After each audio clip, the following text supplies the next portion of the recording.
Imagine a world where a chart-topping hit wasn't composed by a human, but, well, by artificial intelligence. Hmm. What happens when a symphony can be spun out or a vocal track generated entirely by a machine? That's not science fiction anymore, is it? Not at all. Yeah. It's a reality that's already sparking, I'd say, a profound creative revolution.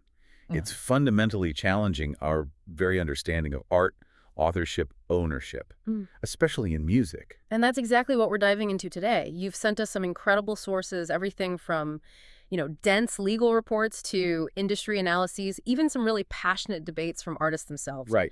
So our mission for this deep dive is to unpack this really intricate relationship between AI and, well, the bedrock principles of copyright in music. Yeah, we need to look at how AI is redefining creativity itself. And the massive legal puzzle around ownership, definitely. Plus, some bold new ideas for how we might navigate this future, making sure human artists, stay central to it all. Absolutely. So let's start there. These sources you've provided, they paint this picture of a creative revolution in music. Hmm. AI isn't just a tool anymore. It seems like it's becoming a co-creator.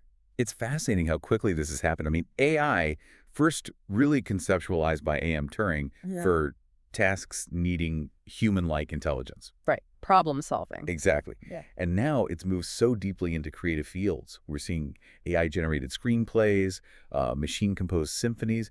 The boundaries are just genuinely blurring. Yeah. You've got specific tools like OpenAI's MuseNet, Google's Magenta. Hmm. They're already showing really remarkable compositional skills. It's not just theory. And here's where it gets really interesting, I think. We've even seen AI mimic famous artists. You mentioned David Guetta's Emin track. The Eminem voice. Yeah, an AI-generated voice imitating Eminem.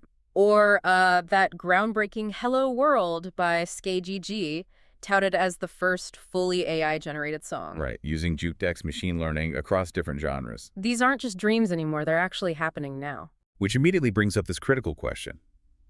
If machines can create, how does our legal system, which, let's face it, is built entirely on the idea of human authorship, Yeah. how does it adapt? It's a huge question. It really challenges centuries of legal thinking, doesn't it? Yeah. I mean, historically, copyright law, it's always protected human authors, recognizing their creativity, their originality. Right, giving them rights. Exactly. Both economic rights, the ability to profit, and moral rights, like being acknowledged, protecting the work's integrity.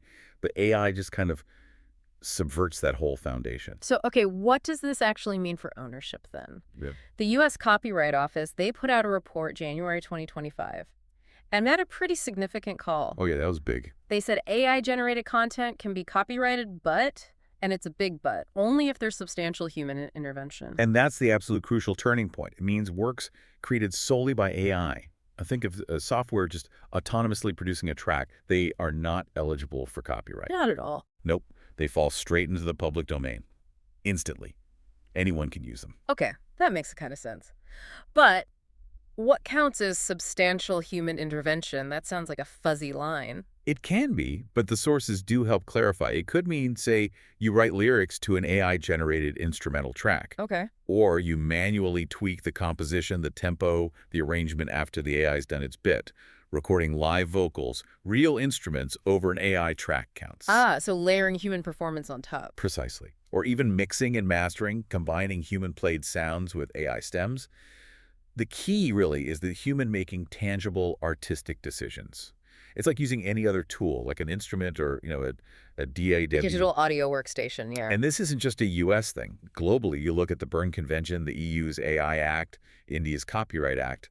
They all point towards needing human oversight or contribution for copyright. So the consensus seems to be AI as an assistant, a powerful tool, okay, but not the author itself. But this brings us straight to another massive headache, doesn't it? The whole training data dilemma. Ugh. Because who owns the output when the AI was trained on, well, potentially vast amounts of existing, maybe copyrighted music? This is where you get these significant legal worries about infringement versus fair use. These AI models, they learn by analyzing colossal data sets of music. Millions of songs, probably. Easily. And the risk, of course, is that what they spit out can sound eerily reminiscent, as one source put it, of copyrighted stuff. Sometimes it might be drawing directly from that data. And we're already seeing this play out in court, right? Big legal battles. June 2024, the RIAA. Representing the major labels, Sony, Universal, Warner. Yeah, they filed these huge copyright infringement lawsuits against AI music services Suno and Udio. That's right. The accusation is basically that they use copyrighted sound recordings without permission to train their AI. So mass-scale copying to learn. That's the claim. And it forces this question. Is that training fair use, which is legally permissible under certain conditions, or is it just mass infringement? Some courts have already been pretty skeptical of the fair use defense from AI firms. Finding the output too derivative. Exactly. Too close to the source material it learned from. Blurring inspiration with, well, copying.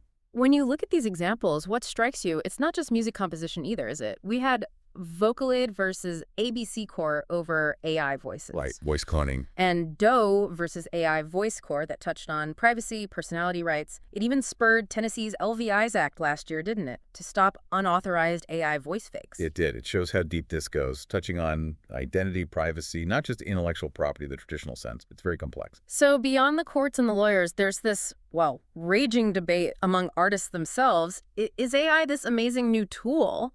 Or is it actually a terrifying threat? And you see both sides very clearly in the sources. Many artists are genuinely excited. They see AI as this incredible assistant, capable of providing, quote, endless inspiration and new soundscapes, or automating tedious tasks like mixing, mastering, saving huge amounts of time and money. Yeah, I can see that. Less grunt work. Exactly. One musician mentioned how AI could handle boring arrangement tasks, making the creative process easier, more efficient. Frees you up for the really creative stuff. But there's a big but. That enthusiasm isn't universal. A lot of artists are worried. Deeply worried. Several in our sources felt AI might just, quote, lack the emotional depth of human-created compositions. The soul, maybe. Perhaps. And this idea that true art needs both outcome and the process. They talk about the blood, sweat, and tears, the struggle, the grunt work that makes art meaningful. There's a fear AI devalues that. That makes sense, if it's too easy. Does it lose something? And connecting that to the bigger picture, there's this argument that AI fundamentally needs human art to learn from. It learns patterns, replicates them. So it's always looking backward, in a way. It puts it, as one source said, one step behind human creativity. Some fear this flood of second-rate AI copies just drowning out genuine human talent, making it harder to stand out. Right. And that quote, gosh, it was powerful. AI is doing arts and music while I have to do chores. It should be doing chores so I have time to do arts and music. Wow. Yeah, that really hits home. It captures that feeling of displacement, purpose being undermined. I think so, the human cost. Which leads us right to the fundamental question here. How do we balance this incredible tech innovation, with the absolute need to protect the unique value of human creativity? How do we make sure AI augments artists rather than just replacing them? And there's a strong consensus emerging, you see it in the sources, that doing nothing, no legislative intervention, is just not an option. The stakes are too high. Especially for the music industry. It contributes massively to the economy. GBP 6.7 billion in gross value added just to the UK in 2022.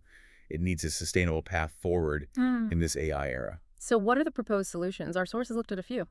Tax-based systems. Yeah, like France's 1.2% tax on streaming services or Canada's 5% revenue tax.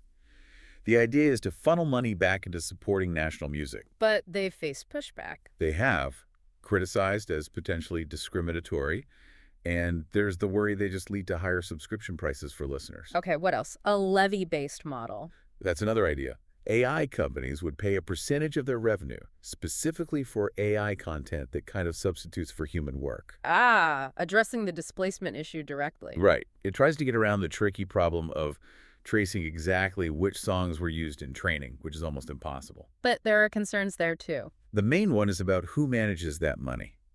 Just giving it to existing collecting societies. Well, they might not represent all artists and right holders, or they might not distribute it equitably.